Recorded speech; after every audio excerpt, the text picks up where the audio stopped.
Naturalmente, essas colunas têm que também, com o tempo, abrir oportunidades para outras colunas, vamos dizer assim, não é? Mas eu me lembro de uma frase de Natanael, quando ele diz assim: simplicidade, trabalho e estudo. Esses são os 3 principais pontos para uma casa espírita dar certo. Ele pôs simplicidade primeiro. Sim, primeiro. Trabalho em segundo lugar. Isso, E estudo. Isso. Porque se não começarmos a trabalhar e começarmos por cima, dificilmente nós vamos pegar a vassoura. Dificilmente. Porque quando você tem dinheiro, você constrói o que quiser, não é?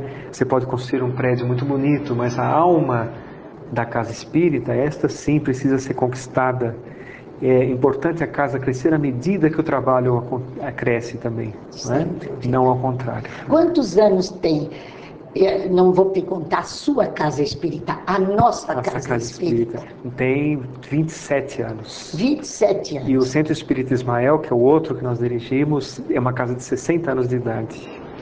60 anos? 60 anos. Então, o segundo é mais velho que o primeiro. É mais velho que o primeiro. Vocês são dos últimos a serem chamados, serão os primeiros. Serão os primeiros.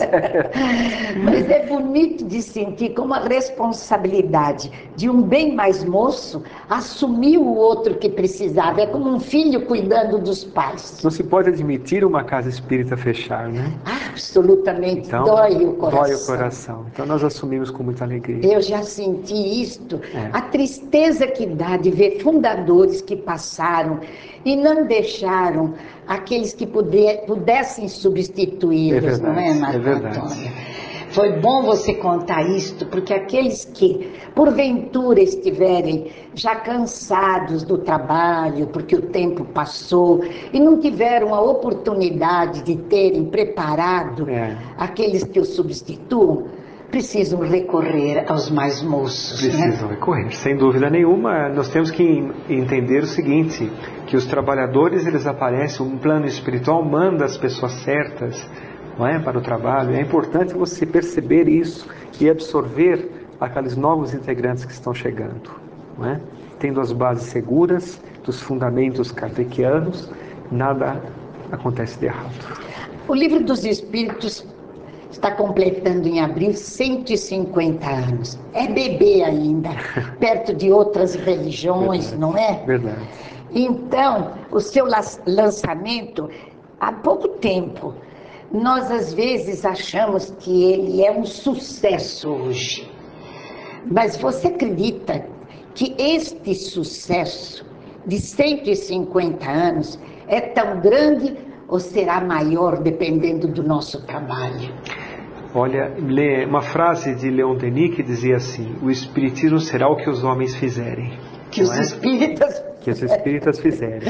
Então, é importante dizermos o seguinte, que a divulgação espírita é a maior caridade que você pode fazer para a doutrina. Não é? É o maior trabalho porque realmente, quando você divulga a doutrina espírita, aqueles que têm olhos de ver e ouvidos de ouvir é que vão realmente entender. Não é? Então, para cada pessoa tem um tempo certo. Não se pode, por exemplo, exigir que dentro da própria família, que um filho, uma esposa, um marido entenda da mesma forma que nós. Porque nós sabemos que dentro de uma própria família existem espíritos de variados graus, de variados entendimentos, pontos de vista, né?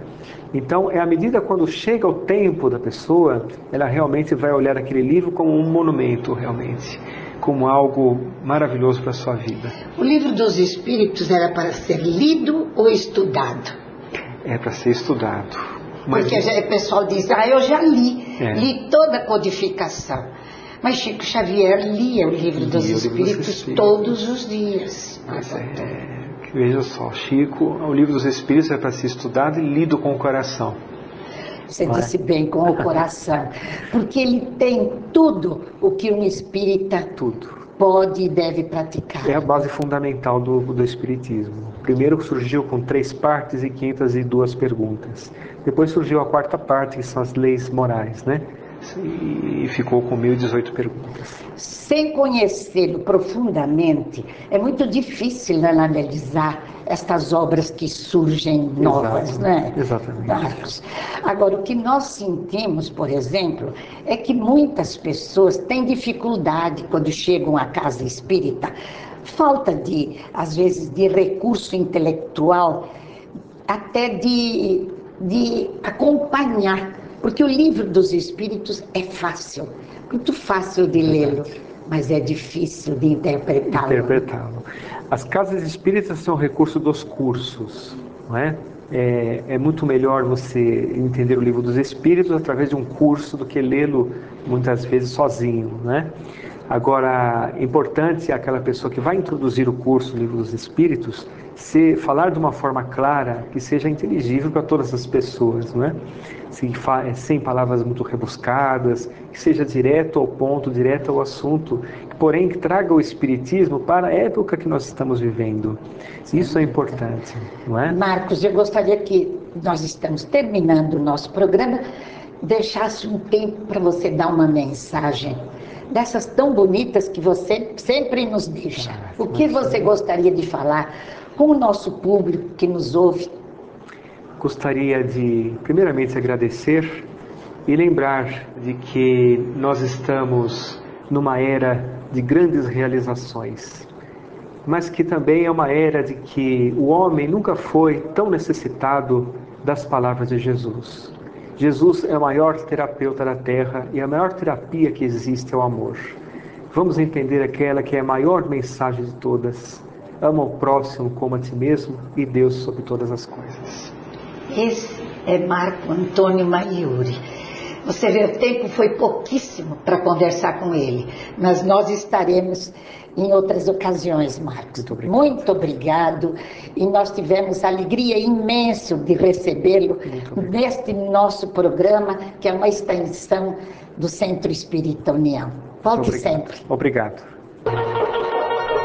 Alegria é o cântico das horas com que Deus te afaga a passagem no mundo. Em toda parte desabrocham flores por sorrisos da natureza, e o vento penteia a cabeleira do campo com música de ninar. A água da fonte é carinho liquefeito no coração da terra, e o próprio grão de areia, inundado de sol, é mensagem de alegria a falar-te do chão. Não permitas assim que a tua dificuldade se faça tristeza entorpecente nos outros.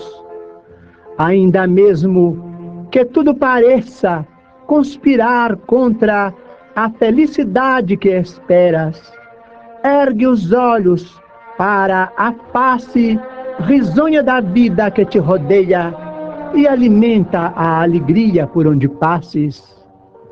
Abençoa e auxilia sempre, mesmo por entre lágrimas.